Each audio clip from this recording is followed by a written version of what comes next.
তো আজকে চলে গেলাম আবারও ছাদে। তো আমার ছাদের আপডেটগুলো দেওয়ার জন্য ফার্স্টে গিয়ে দেখলাম যে আমার কবুতরগুলা, এবং সাথে দেখি কবুতরের একটা বাচ্চাও বের হয়েছে। তো কালারটা আমার কাছে অনেক ভালো লাগছে। আপনাদের কাছে কেমন লাগছে অবশ্যই জানাবেন।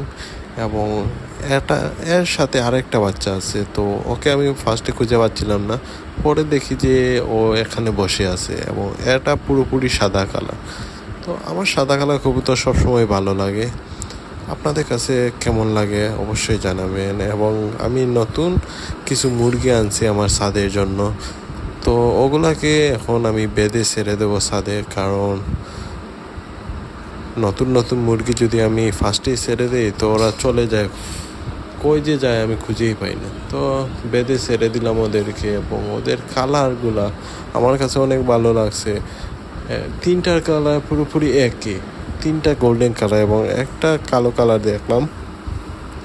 তো ওরাও দেখলাম ঘোরাঘুরি করতেছে ছাদের মধ্যে, এবং আমি ওদের সাথে একটু দাঁড়ালাম ওদের কাছে। তো অনেক লাফালাফি করতেছিল ওরা। তো যাই হোক, পরে দেখলাম কিছুক্ষণ পর ওরা শান্ত হয়েছে কিছু, এবং ওদেরকে আমি কিছু খাবার দিলাম। তো অনেকক্ষণ পর দেখলাম যে ওরা খাচ্ছেও ভালো করে। তো এরপর আমি ট্রাই করলাম যে আমার